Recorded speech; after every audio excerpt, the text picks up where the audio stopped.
Hello, my name is Jeremy Marks, and I'm going to be doing a presentation on zero-day vulnerabilities for Cyber 332 with Professor Johnathan Martinez.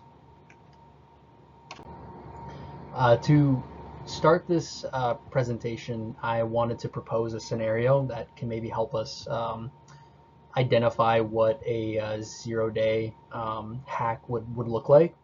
And so I wanted you to imagine that you recently bought a brand new Tesla. And Teslas have this really cool feature that allows you to unlock, lock, and start your car with just your phone. So you wouldn't even need the key to the car with you as long as you had your phone.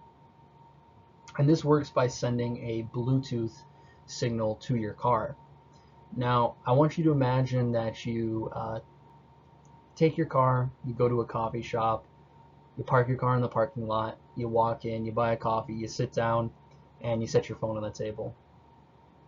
Now, imagine there's also somebody there in the same coffee shop with a computer who had a relay device attached to it.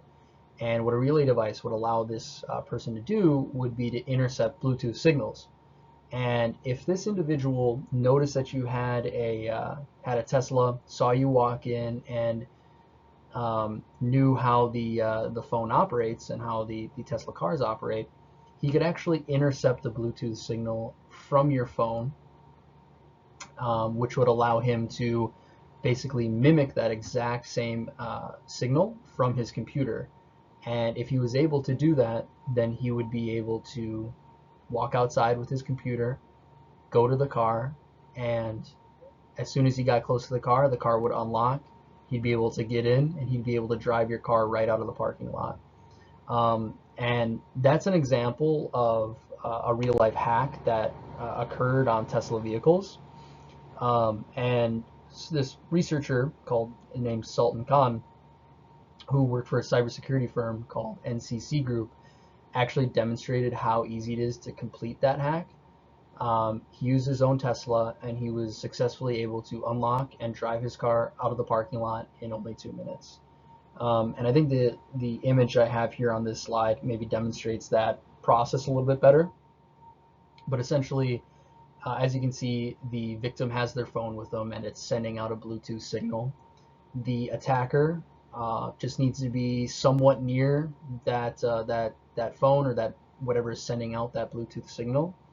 And if they have a relay device, they can capture it, walk outside, and send the exact same signal to your car. And so, like I said, this was a real hack that occurred on Tesla vehicles.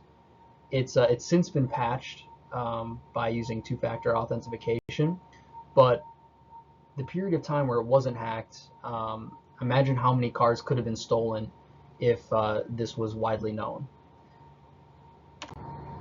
And that kind of brings me into explaining, what are these zero-day vulnerabilities? Well, a zero-day exploit are vulnerabilities in either hardware or software that are unknown to the vendor. This means that a patch or fix to the vulnerability does not exist, and the vendor is left with 0 days to resolve the issue. Nearly all software that is released inevitably contains some bugs or vulnerabilities that can negatively impact the security of a system. But these zero-day vulnerabilities are especially dangerous because there are fewer countermeasures that one can take to prevent them, because they're completely unknown until an attack has actually happened. Before we go further, we should probably define what a vulnerability is and what an exploit is, because there is a slight difference. So most of the bugs in software are completely unusable to malicious actors. But if only one bug creates a security risk, it's called a vulnerability. Exploit is the term that is given to the delivery mechanism which takes advantage of the vulnerability to gain access to the system's targets. So if we take our previous example, the vulnerability is the lack of two-factor authentication when you're using your phone to unlock and start your car. The vulnerability then becomes an exploit when the malicious actor uses a relay device to intercept that Bluetooth message and walks outside and steals your car. That would be the exploit. There are 5 different types of 0 days that exist. There's alive, dead, living, immortal, and zombie. Alive 0 days are vulnerabilities which there is no public knowledge that a vulnerability exists. So the vendor has no idea that a bug in their software can be exploited and used to target systems or customers. And that's the ideal situation if you were a hacker or a government. You'd want to have an alive vulnerability because then you can deploy it. Dead vulnerabilities are ones that haven't patched or mitigated, so it's no longer usable.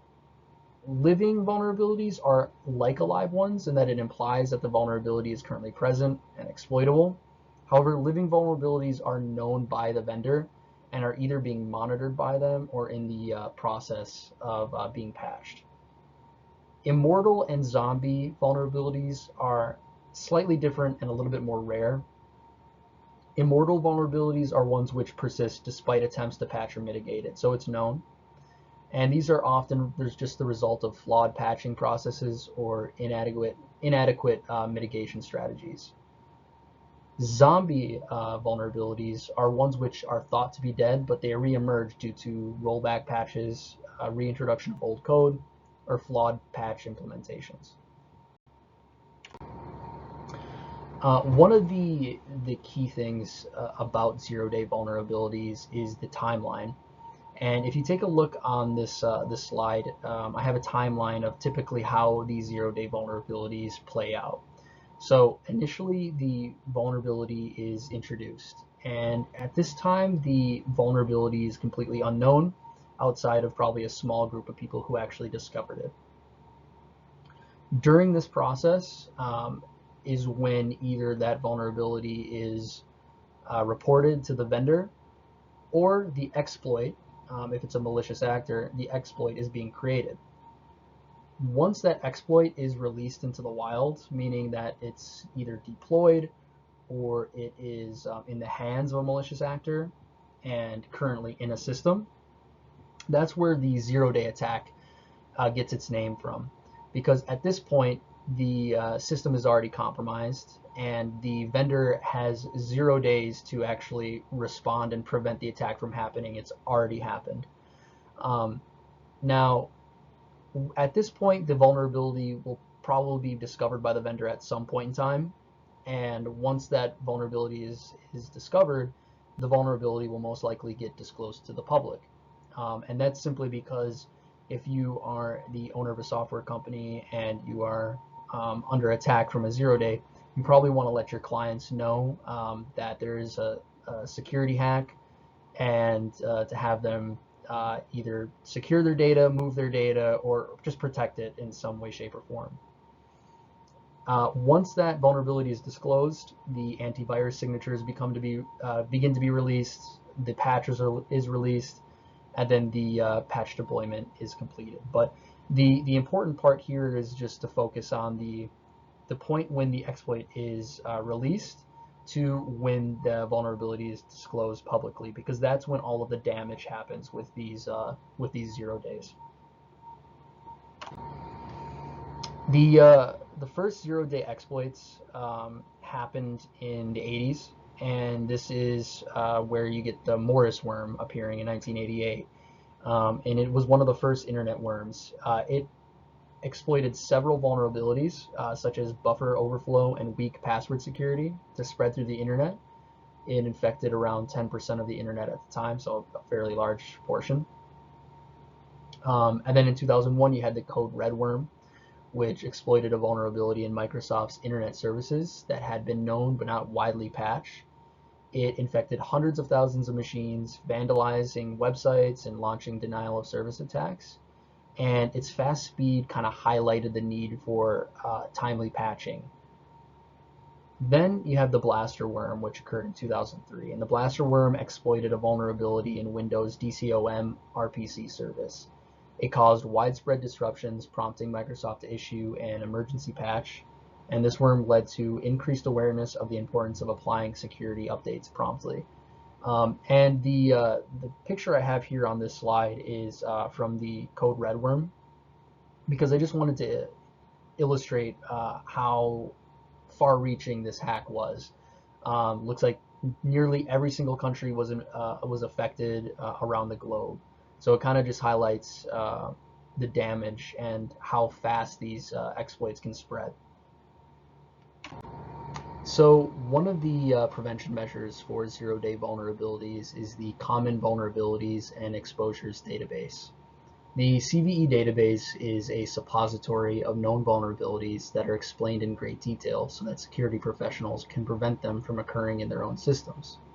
And what's beginning to happen, however, is because the CVE has so many vulnerabilities listed and describes each vulnerability in great detail, hackers have actually begun to use the suppository to write exploits for vulnerabilities that are listed there. So if a vulnerability is found in software that is also listed in the CVE system, hackers can copy its description into an LLM and write an exploit. And what this does is it shortens the window of protection for companies, because these hackers are able to deploy their exploits much faster. However, zero days are not only used by individual hackers, but governments. And these governments use zero-day vulnerabilities to conduct espionage on foreign targets and infrastructure. With nearly limitless resources, governments around the world have utilized and continue to utilize zero-day vulnerabilities. And a thriving market actually exists for buying and selling these zero-day vulnerabilities, where governments and private companies purchase these exploits to bolster their cybersecurity and offensive capabilities. And what I wanted to do is I wanted to go through just two examples of some of the most damaging hacks that have occurred by governments on their adversaries using zero days that were either purchased or developed by the government themselves. In most cases, it's usually a combination of both. The first one is the Stuxnet hack. And this was one of the most advanced examples of malware because it used a string of 20 different zero-day vulnerabilities to enter an Iranian nuclear facility and disable it. Stuxnet targeted supervisory control and data acquisition systems, and its goal was to shut down the central centrifuges that spin nuclear material at Iran's enrichment facilities. The malware had been in development since 2005, and it was discovered in 2010. Although no government has actually claimed responsibility for the attack, multiple news organizations recognize Stuxnet to be a cyber weapon that was developed jointly by the United States and Israel under the pseudonym Operation Olympic Games. And the hack spread through USB drives and local networks, and it had an array of capabilities, some of these ranging from the ability to turn up the pressure inside nuclear reactors. It could switch off pipelines, and it could update itself, all while communicating to the system operators, telling them that everything was functioning fine. And this hack actually halted Iran's ability to develop nuclear weapons, or at least really, hindered their ability to even begin the process of developing nuclear weapons. The next hack is the NotPetya hack, and this is one of the most damaging cyber attacks that have ever been recorded, and it occurred in Ukraine in 2017. The attack targeted businesses and critical infrastructure throughout the entire country, shutting down essential services for several days. Using only one zero-day, NotPetya was able to exploit a software vulnerability called Eternal Blue, which was initially discovered and patched by Microsoft, but many organizations had not yet actually applied that patch to their systems. Initially, it spread through a software update for a Ukrainian tax accounting program, and once that computer was infected, it quickly spread throughout the entire network. And the Ukrainian tax accounting program was chosen for the delivery mechanism for this hack because that organization, the Ukrainian tax organization, consistently did business with major businesses in Ukraine and businesses which controlled a lot of their infrastructure. So they targeted that so that it could spread throughout the entire country and specifically target their critical infrastructure. It was launched on Ukraine's Constitution Day, and instead of being designed to simply encrypt data for a ransom, it was designed to completely destroy any data that it encountered. And experts have pointed out that the attack most likely originated from Russian military intelligence agency, the GRU. So these are just two examples of instances where the government uses zero-day hacks to conduct espionage and warfare, but there's a lot of others. Pegasus was also developed by Israel, and which is a very pervasive spyware. So zero days are instrumental in the development of these cyber weapons.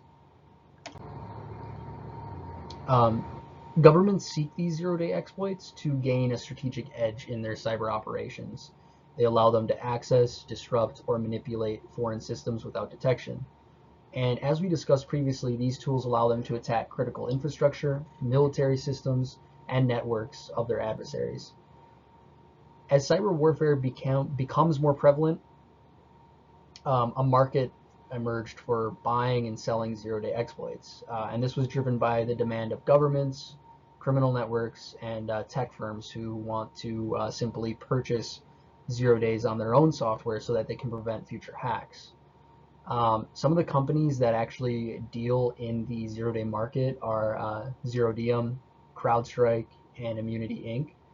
These are all known to trade in 0 day exploits, providing these vulnerabilities to governments and other clients. And the 0 day market operates in both legal and illegal spheres, with the prices varying based on the exploit's complexity, what that exploit is targeting, and the potential impact that exploit could have. 0 day market is a sprawling structure with several levels and a large variety of different players who are engaged in it. Nowadays, companies offer bug bounty programs which pay for vulnerabilities found in their software. And this encourages hackers to earn income legally, and it helps make the internet more secure. Other firms do the same thing independently, looking for bugs in popular software, and they typically notify the vendors when they find one. And this is all legal, and it's considered the white market. However, there is a level that's just below that, where companies dealing in 0 days are less recognizable. And this is where the gray market operates. And the gray market isn't illegal, but it's not technically legal. So it's kind of in this weird area. And this is where governments conduct a lot of research on vulnerabilities too. So governments will typically hire vulnerability experts who they will employ to help discover vulnerabilities, and they'll even purchase vulnerabilities from the market so that they can use them in their espionage and cyber warfare. So right under the gray market exists the black market, and the black market is comprised mainly of governments and criminal networks. The governments will sometimes go to the black market if there are international regulations that limit their ability to actually purchase 0 day exploits on the gray market. And the value of 0 days are far higher on the black market than on the white market, where prices for certain exploits can be 10 to 100 times higher than what they would be on the white market. And so it creates this strange situation where a hacker could find a vulnerability, go to the white market and sell it, or they could go to the black market and sell it for a far higher price. And we saw this recently, just last year in June of 2023, when a gang called Clop purchased a 0 day exploit for the company MoveIt, which is a file sharing organization that's used by Shell, Sony, and the US Department of Energy. And as soon as it was purchased, it was immediately used for an exploit which encrypted the data of over 2,500 companies and 90 million people. And once that data was encrypted, the companies were forced to pay a ransom for that information. Here we have a chart from Zerodium, and Zerodium is one of those companies that actually operates on the gray market. This is for payouts for mobile hacks. So if you look towards the bottom of the chart, you can see that for a simple way to bypass a passcode or a PIN, they're willing to pay up to $100,000, and depending on the vulnerability, they're willing to pay up to $2.5 million, and this is just for mobile devices. So it really shows how how much money there is to be made in the zero-day market. Now, there are prevention measures that you can take that can help you defend against zero-day vulnerabilities. However, it's still pretty hard because you're trying to defend against something that you have no idea exists. And so the first thing that you can do is to immediately update software with the most recent patches. You can also utilize defense in depth, which is to never rely on a single security measure for all of your systems. You employ a system of security defenses so that all of them must fail in order for your system to be compromised. You can also use the principle of least privilege, which basically states that a user should only have access to systems that they need to do their job. Network segmentation is also a useful tool for preventing or at least mitigating the damage that zero-day vulnerabilities can have. And network segmentation is the ability to shut down a segment of your system if you know it's been compromised. So if you can isolate one system, you can protect the rest of your network from the exploit. And a very basic one is just to simply use tools such as an antivirus and endpoint detection and response systems. And these can actually detect anomalous behavior and shut them down before it causes a lot of damage. So again, it's preventing the damage. It's preventing a large amount of damage, but it's not preventing the actual zero-day vulnerability.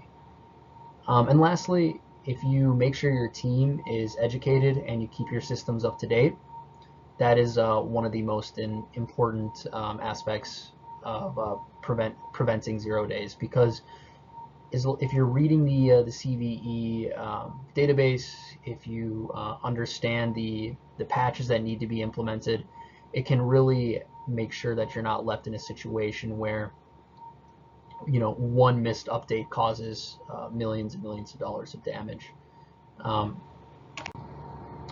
So zero-day vulnerabilities represent a new strategic area where governments around the globe compete for technological superiority.